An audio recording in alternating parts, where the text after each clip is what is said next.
శ్రీమాత్రే నమ. జై గురు దత్తాత్రేయ నమ. ఈ వీడియోలో మనం జూలై 6వ తారీఖు నుంచి 12వ తారీఖు మధ్యలో జరగబోయే వారఫలాలు మిథున రాశి వారికి ఏ విధంగా ఉంటాయి అని పరిశీలించినప్పుడు, మరి ఈ రాశి వారికి రాశ్యాధిపతి బుధుడు ఈ వారం అంతా కూడా ధనస్థాన సంచారం వల్ల జాతకుడు వాక్చాతుర్యానికి తగిన గుర్తింపు వస్తుంది. వివిధ భాషలు నేర్చుకునే ప్రయత్నంలో సక్సెస్ కావడం జరుగుతుంది. కుటుంబంలో ఎక్కువగా సంతోషంగా ఆనందంగా గడుపుతారు. ఎక్కువగా బంధుమిత్రులు, దూరంగా ఉన్నటువంటి మీ తల్లిగారి తరపు బంధువులు మీ కుటుంబంలో కలుసుకోవడం, అందరూ కలిసి ఏదైనా ఒక గెట్ టుగెదర్ లాంటి ఫంక్షన్లో పాల్గొనడం జరుగుతూ ఉంటుంది. అలాగే మీరు మీ యొక్క స్థిరాస్తి మీద తల్లిగారి తరపు నుంచి మీకు రావాల్సినటువంటి ధన సహకారం ఏమైనా ఉండే అవకాశం ఉంది. అలాగే మీ నుంచి కూడా మీ యొక్క బంధువులు ఆర్థిక సహకారాన్నో మాట సహకారాన్నో పొందడం జరుగుతుంటుంది. ఏదైనా మీరు ఈ సమయంలో ఇష్టపూర్వకంగానే ఎవరికన్నా ధనం ఇవ్వడం కానీ, వారికి ఆ పని చేసి పెట్టడం కానీ జరుగుతూ ఉంటుంది. అయితే శుక్రుడు కూడా 12వ స్థానంలో సంచరిస్తున్నాడు. పంచమాధిపతిగా శుక్రుడు 12వ స్థానంలో ఉండడం వల్ల మీరు ఎక్కువగా బహుమతుల రూపంలో మీ యొక్క సంతానానికి కానీ, మీకు ఇష్టమైన వారికి కానీ, అలాగే ఏదైనా ఎఫ్ఐఆర్లో ప్రేమికులు లాంటి వారు ప్రేమికుల మధ్య కూడా వారికి ఎక్కువ బహుమతులు ఇవ్వడం, వారిని సంతృప్తిపరిచే విధంగా వారిని సంతోషపెట్టడానికి విలువైనటువంటి వస్తువులు, వాహనాలు, బట్టలు ఏదో ఒకటి సమకూర్చడం జరుగుతూ ఉంటుంది. అలాగే ఇష్టమైన వారితో కలిసి ఏదైనా ఒక విహారయాత్రకో, ఒక పుణ్యక్షేత్రానికో, లేదంటే ఒక ఆధ్యాత్మిక కేంద్రానికో దర్శించే అవకాశం ఉన్నది. బట్ అలాగే మీకు ఏదైతే ఒక కార్యక్రమం చేద్దాం అనుకున్నారో, అంటే ఏదో ఒక సినిమా తీద్దామనో, ఒక బుక్ రాద్దామనో, ఏదైనా ఒక కారు కొందామనో, అంటే మీకు ఆలోచనగా, కోరికగా చాలా కాలం బట్టి ప్రతి ఒక్క వ్యక్తికి ఏదో చేద్దామనే ఆలోచన ఉంటుంది. అది ఈ సమయంలో మీకు నెరవేరే అవకాశం ఉంది. అంటే శుక్రుడు 12లో రావడం వల్ల ఏంటంటే సాధారణంగా ఏంటంటే బహుమతుల రూపంలో ఎక్కువగా ఇస్తూ ఉంటారు. స్త్రీల కొరకు ఎక్కువగా ధనాన్ని ఖర్చు పెడతా ఉంటారు. అలాగే ఎంటర్టైన్మెంట్ కోసం ఖర్చు పెడతా ఉంటారు. ఇంట్లో కావాలన్నటువంటి ఖరీదైనటువంటి వస్తువులు, గృహోపకరణాలు, బంగారు ఆభరణాలు, లేదంటే పెయింటింగ్స్, ఈ మ్యూజిక్ ఆర్టికల్స్, ఇటువంటివన్నీ కొనడం, గృహాన్ని అలంకరించుకోవడం జరుగుతూ ఉంటుంది. అంటే ఏదైనా ఈ మన మిథున రాశి వారికి 2 శుభగ్రహాల మధ్యన ఈ వారం అంతా కూడా ఈ రాశి ఉండడం జరుగుతూ ఉంటుంది. అందువల్ల ఏంటంటే ప్రతి కార్యక్రమం కూడా చాలా విజయవంతంగా పూర్తవుతుంది. వ్యక్తిగతంగా మీ యొక్క గుర్తింపు, మీ యొక్క మంచితనం, మీ యొక్క పరోపకారతనాన్ని అందరూ గుర్తిస్తారు. అలాగే ఆరోగ్యపరంగా మీకు చాలా వరకు అంటే అనారోగ్య సమస్యలతో ఉన్నవాళ్ళు ఆ విధంగా అనారోగ్యం నుంచి బయటపడతారు.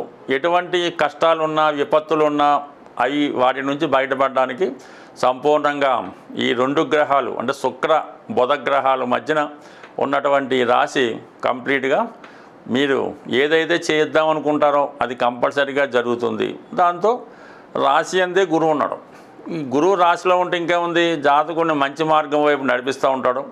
అయితే ఎక్కువ విందు వినోద కార్యక్రమాల్లో ఉండడం వల్ల కొంతమంది ఎక్కువగా అతిగా భుజించడం వల్ల, ఈ స్వీట్స్ లాంటివి ఎక్కువగా ఇష్టపడడం వల్ల, వాళ్ళు ఎక్కువగా తినడం వల్ల కొంత ఇబ్బంది కలిగినప్పుడు కూడా అది ఆనందకరంగానే ఉంటుంది. రవి కూడా అక్కడ ఉన్నాడు తృతీయాధిపతిగా. దాంట్లో మీలో ఒక విధమైన టాలెంట్ రావడం జరుగుతుంది. అంటే వృత్తిపరంగా మీకు ఏదో కొత్త విషయం తెలుసుకోవడంలోనో, వృత్తిపరంగా మీ నాలెడ్జ్ పెరగడం వల్ల, అలాగే మీకు కూడా ఒక గొప్ప అవకాశాలు వస్తుంటాయి. మీరు ఉద్యోగంలో ఉన్నా మీకు వేరే సంస్థల నుంచి, వేరే వ్యక్తుల నుంచి ఇంకా మంచి ఆఫర్, మీకు మీ యొక్క అభివృద్ధికి మంచి ఆఫర్ రావడం జరుగుతుంది. అలాగే ఎవరన్నా మీకు మంచి సలహాలు ఇమ్మని కోరుతూ ఉంటారు. అలాగే మీతో మిమ్మల్ని ఎవరన్నా ఒక పార్ట్నర్గా చేరి మీతో బిజినెస్ చేద్దామనే ఆలోచనలో ఉండడం జరుగుతూ ఉంటుంది. ఏదైనా మీ బ్రాండ్ ఇమేజ్ని ఉపయోగించుకోవాలని చాలామంది ప్రయత్నం చేస్తారు. ఆ విధంగానే మీ యొక్క టాలెంట్ కూడా, గుర్తింపు కూడా రావడం జరుగుతూ ఉంటుంది. ఇది ఒక మంచి కాంబినేషన్ ఈ సమయంలో. రాశి అందే గురువు, వ్యయంలో శుక్రుడు, ధనస్థానంలో బుధుడు, అంటే 3 శుభగ్రహాలు వరుసగా ఉండడం వల్ల అటు ఆదాయం అలాగే వస్తుంది, అలాగే ఖర్చు కూడా అలాగే జరుగుతుంది. దానికి తగిన విధంగా మీరు సమర్థవంతంగా ఉండడం కూడా జరుగుతుంది. ఈ సమయంలో ఒక గౌరవ పురస్కారం కానీ, ఒక హానర్ కానీ మీకు వచ్చే అవకాశం ఉన్నది. ఇక కుజుడు 3వ స్థానంలో ఉండడం వల్ల ఏదైనా ధైర్యంగా ముందుకెళ్తారు. ఏదైనా ఒక పని చేసే ముందు అది మనకి సాధ్యమా అసాధ్యమా అన్న విషయాన్ని కూడా పక్కన పెట్టి కంప్లీట్గా ధైర్యంగా ముందుకు వెళ్ళడం జరుగుతూ ఉంటుంది. బట్ ఏదైనా మీ యొక్క సమయస్ఫూర్తి మీ యొక్క ధైర్యంతో ఎటువంటి పనైనా సక్సెస్ఫుల్గా ముందుకు తీసుకెళ్లే ప్రయత్నం అయితే 100% జరుగుతుంది. మరి ముఖ్యంగా ఈ వృత్తిపరమైన మార్పు, అష్టమాధిపతిగా ఉన్నటువంటి శని దశమస్థాన సంచారం, భాగ్యంలో రాహు, ఇవన్నీ కూడా కంప్లీట్గా మీ యొక్క స్థాయిని పెంచుతూ ఉంటుంది. మీరు ప్రైవేట్ వృత్తిలో ఉన్నా, గవర్నమెంట్ సర్వీస్లో ఉన్నా, ఇండిపెండెంట్ జాబ్లో ఉన్నా కూడా కంపల్సరీగా చాలా బిజీగా ఉండడం జరుగుతూ ఉంటుంది. ఏదేమైనా మిథున రాశి వారికి ఈ వారం అంతా కూడా చాలా విషయాల్లో అద్భుతమైనటువంటి సక్సెస్ జరిగే అవకాశం ఉంది. స్వస్తి. ఈ ఆషాఢ మాసంలో ప్రస్తుతం ఈ వారంలో కానీ ఈ ఆషాఢ మాసంలో కానీ ఆర్థిక సమస్యలతో ఉన్నవాళ్ళు, ఆర్థికపరమైన ఇబ్బందులు కానీ ఈతి బాధలు కానీ ఉన్న వాళ్ళకి ఒక ఖచ్చితంగా పనిచేసే రెమెడీ ఒకటి చెప్పడం జరుగుతుంది.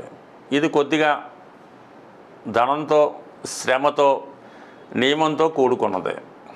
మరి ఏదైనా ఒక గురువారం రోజు ఒక 5 కానీ 3 కానీ ఒక మంచి పండుగ ముద్రగా ఉన్నటువంటి కొబ్బరికాయలు, ఆ కొబ్బరికాయలు భగవంతుడికి ముందుగా భగవంతుడికి సమర్పించకుండా మీకు మీరుగా ఆ కొబ్బరికాయలు బ్రేక్ చేసి ఆ కొబ్బరి కోరు, అలాగే గోధుమ పిండి, కేవలం గోధుమ పిండి మాత్రమే ఉపయోగించి, అలాగే నెయ్యి మాత్రమే ఉపయోగించి మరి అప్పాలని ఒక వంటకాన్ని తయారు చేస్తూ ఉంటారు. ఇది ఎక్కువగా పూరి జగన్నాథ స్వామికి నైవేద్యంగా పెట్టడానికి ఉంటుంది. ఎక్కువగా ఇది మన ఆంధ్ర, ఒరిస్సా ప్రాంతం వారికి ఈ అప్పాలు ఏ విధంగా చేయాలన్నది తెలుస్తుంది. అది మరీ పెద్ద సైజు కాకుండా, మరీ చిన్న సైజు కాకుండా 108 అప్పాలు తయారు చేయవలసి ఉంటుంది.